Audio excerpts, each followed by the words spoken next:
Friends, ఇప్పుడే అందిన వార్త. కోడలిపై అత్త గృహహింస కేసు. ఒకే ఇంట్లో ఉండే స్త్రీకైనా చట్టం వర్తిస్తుందా అంటూ లేటెస్ట్ అప్డేట్ అయితే రావడం జరిగిందండి. సో ఆ వివరాలు ఏంటనేది వీడియోలో తెలుసుకుందాం. వీడియో స్కిప్ చేయకుండా పూర్తిగా చూడండి. కంప్లీట్ ఇన్ఫర్మేషన్ అయితే అర్థమవుతుందండి. మీలో ఇంకెవరైనా సరే మన ఛానల్ సబ్స్క్రైబ్ చేయకుండా చూస్తున్నట్లయితే వెంటనే మన ఛానల్ సబ్స్క్రైబ్ చేసుకోండి. ప్రభుత్వం నుంచి వచ్చే లేటెస్ట్ అప్డేట్స్ అన్నీ కూడా మీ ఫోన్ నోటిఫికేషన్ రూపంలో అందించడం జరుగుతుందండి.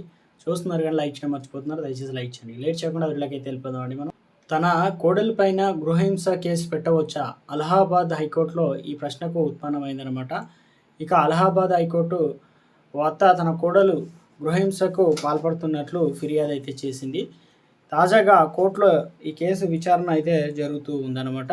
విచారణ సమయంలో అత్తగారు తన కోడలిపై ఇలాంటి కేసు పెట్టవచ్చా అనే ప్రశ్న తలెత్తింది. ఉత్తరప్రదేశ్ చెందినటువంటి గరిమా తన కోడలితో పాటు 5 కుటుంబీకులపైన ఫిర్యాదు చేసింది. ఈ ప్రశ్నపై హైకోర్టు స్పందించింది. అత్త తన కోడలిపైన గృహహింస చట్టం 2005 కింద ఫిర్యాదు చేయవచ్చని హైకోర్టు పేర్కొంది. కోడలు ఆమె కుటుంబం పైన లక్నోలోని దిగువ కోర్టు జారీ చేసిన సామాన్లు సమర్థిస్తూ జస్టిస్ అలోక్ మాథురి తీర్పు అయితే వెలువరించారు. చట్టంలోని సెక్షన్ 12ని పరిశీలించిన తర్వాత ఉమ్మడి కుటుంబంలో గృహ సంబంధాలు బాధిత స్త్రీ ఎవరైనా ఈ నిబంధనల కింద ఫిర్యాదు చేయవచ్చునని కోర్టు అయితే తెలిపింది. అత్త కోడలిపైన గృహహింస కేసు పెట్టలేరని చెప్పేసి వాదనలు కోర్టు అయితే తోసిపుచ్చింది.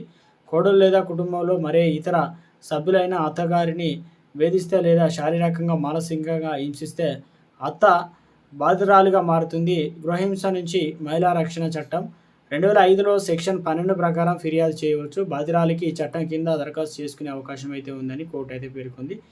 విషయం ఏంటంటే, నా కోడలు ఆమె తల్లిదండ్రుల వద్దకు తీసుకెళ్లేందుకు ప్రయత్నిస్తుంది. అక్కడ నివసించాలని కూడా పట్టుబడుతుంది. దీనికి అడ్డుపడినందుకు నాపై, నా భర్తపై అసభ్యంగా ప్రవర్తించింది. తప్పుడు కేసుల్లో ఇరికిస్తానని బెదిరించింది. ఇదే సమయంలో నా కోడలు వరకట్న వేధింపులు, గృహహింస కేసును పెట్టింది. అందుకు ప్రతిస్పందనగా ప్రతీకారం తీర్చుకోవడానికి ఈ ఫిర్యాదు చేశానని అత్త గరిమ పేర్కొంది.